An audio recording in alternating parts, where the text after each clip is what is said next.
morning children, welcome to the Shivaji Group of Institution online classes. Kids, I am your Hindi teacher. Today I am going to take Hindi language class. जो पिछली कक्षा में मैंने आपको हिंदी में पाठ 4 संज्ञा के विषय में पढ़ाया था और समझाया था, तो आज मैं आपको बच्चों उसी के अभ्यास कार्य कराने जा रही हूँ।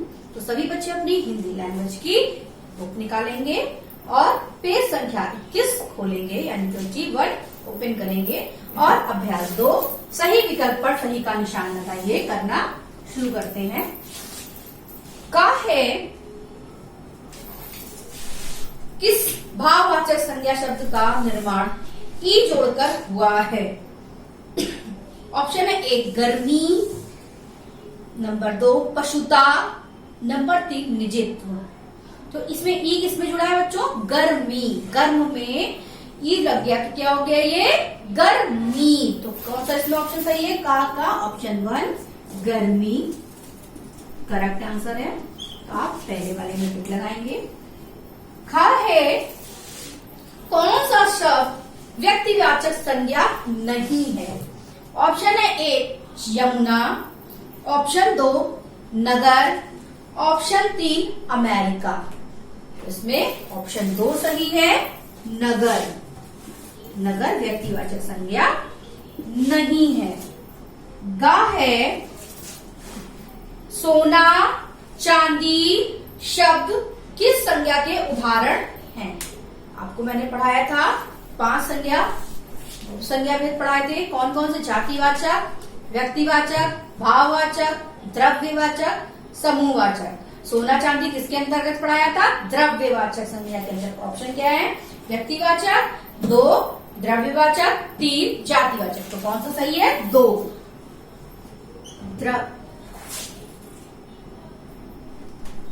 द्रव्यवाचक संज्ञा। घा है मंडली, टोली, कक्षा किस उदाहरण संज्ञा के उदाहरण हैं? ऑप्शन है 1 समूहवाचक, 2 जातिवाचक, 3 भाववाचक। क्या होगा इसमें? ऑप्शन 1 समूहवाचक। किसके उदाहरण है? समूहवाचक संज्ञा के उदाहरण। आपके अभ्यास 2 पूरा हो गया है। अब आते हैं अभ्यास 3 पर।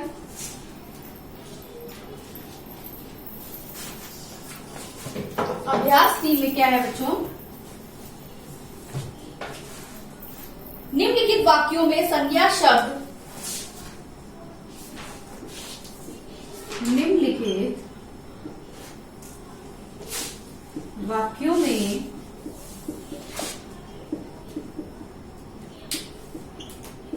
संज्ञा शब्द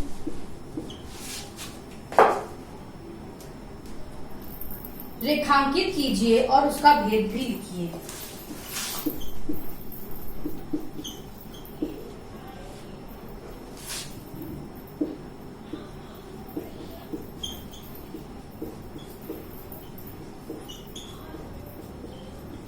और उसका भेद भी लिखिए।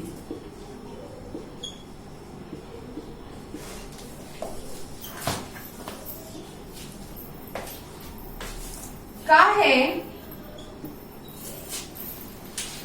शिक्षा में गिरावट आ रही है। क्या है? शिक्षा में गिरावट आ रही है। तो का तो इसमें भाववाचक, इसमें कौन से संज्ञा शब्द है? गिरावट। तो आप गिरावट के नीचे बुक में नीचे लाइन खींचेंगे।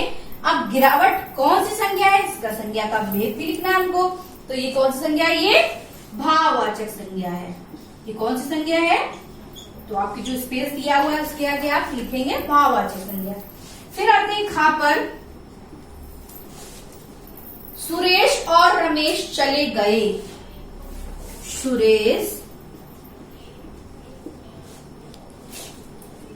और रमेश, इसमें क्या संज्ञा है? सुरेश और रमेश। तो अब सुरेश और रमेश के नीचे क्या करेंगे? ऐसे अंडरलाइन करेंगे और क्या लिखेंगे? ये कौन सी संज्ञा है? ये नाम है, तो ये क्या होगा? व्यक्तिवाचक संज्ञा। तो इसमें क्या लिखेंगे? व्यक्तिवाचक संज्ञा।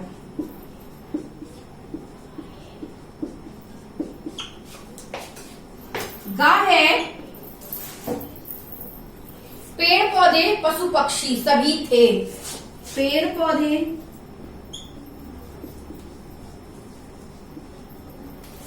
पशु पक्षी, इसके नीचे क्या करना है? अंडरलाइन करना है।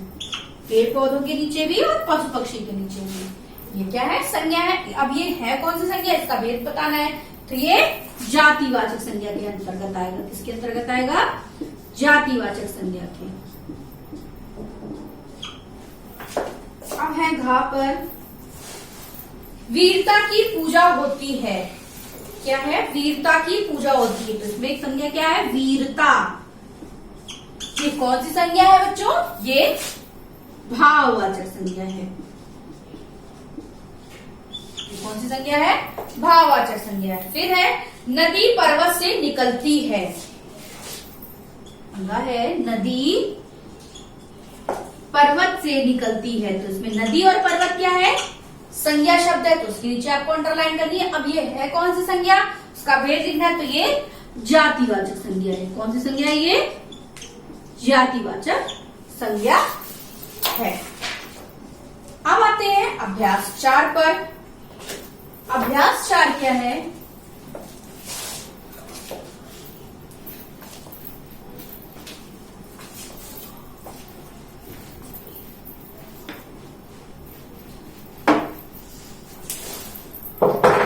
जो शब्द अपने वर्ग से भिन्न है उस पर गोला बनाइए।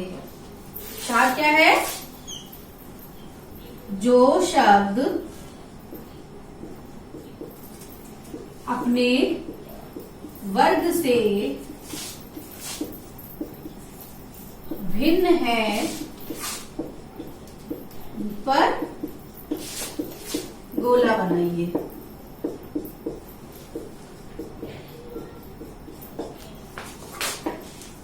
ये अभ्यास 4 का है। पशुता, मानवता, कुत्ता, लघुता। तो इसमें का किया हुआ है, कुत्ता पर सर्कल भी लगा होगा, आप देख रहे होंगे। कुत्ता पे सर्कल पहले से ही बना हुआ है, ये करा हुआ है। पशुता, मानवता, लघुता क्या है? भाववाचक संज्ञा है। कुत्ता अलग संज्ञा है, तो उस पे आप गोला लगा हुआ है। अब आते हैं खा पर।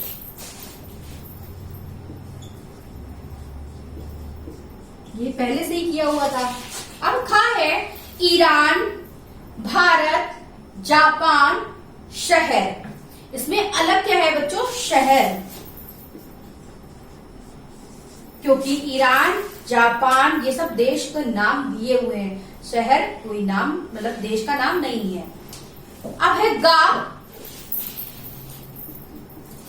सचिन, नदी, पहाड़, विद्यालय। तो इसमें क्या होगा? सचिन पे सर्कल लगेगा, क्योंकि बाकी सब जातिवाचक संज्ञा है और ये व्यक्तिवाचक संज्ञा। तो ये अलग है, इस पे सर्कल लगाएंगे। घा है पढ़ाई, मिठाई, बुराई, अच्छाई। इसमें अलग क्या है? मिठाई। बाकी तो भाववाचक संज्ञा है, मिठाई क्या है? जातिवाचक संज्ञा है। अब अंगा है वीरता, मोटापा, पुस्तक, बचपन। इसमें अलग क्या है? पुस्तक। क्योंकि बाकी तो सब भाववाचक संज्ञा है, पुस्तक जातिवाचक संज्ञा, तो ये भी अलग है, तो इस पे भी आप सर्कल लगाएंगे। तो आप देख रहे हैं आपका अभ्यास 4 पूरा हो गया है। अब आते हैं अभ्यास 5 पर। रचनात्मक। खरगोश की टी शर्ट पर लिखे संज्ञा शब्दों को छांट कर अलग अलग लिखिए। नीचे कॉलम भी दिए हुए हैं 3। व्यक्तिवाचक संज्ञा, जातिवाचक संज्ञा, भाववाचक संज्ञा। ये आपको होमवर्क में मैं दे रही हूँ, इसे आपको घर पर अपने आप करना है। खरगोश की टी शर्ट पर कुछ शब्द दिए हुए हैं जिनको आपको अलग अलग करके लिखना है। एग्जाम्पल बहादुरी। बहादुरी क्या है? भाववाचक संज्ञा, तो उसको भाववाचक संज्ञा के वाले नीचे कॉलम पे लिखेंगे। उसके बाद है बच्चा। बच्चा क्या है? जातिवाचक संज्ञा है, तो ये किस पे लिखेंगे? जातिवाचक संज्ञा वाले कॉलम पे। उसके बाद है हिमालय। हिमालय क्या है? पर्वत का नाम है, तो ये किसमें आएगा? व्यक्तिवाचक संज्ञा में, तो इसको व्यक्तिवाचक संज्ञा में लिखेंगे। तो बच्चों इसी तरह आपको और शब्द दिए हुए हैं जिनको आपको अलग अलग करके लिखना है। इसको आपको खुद से करना है। आज के लिए इतना ही, आगे का मैं आपको अगली कक्षा में कराऊंगी। धन्यवाद। आपका दिन शुभ हो।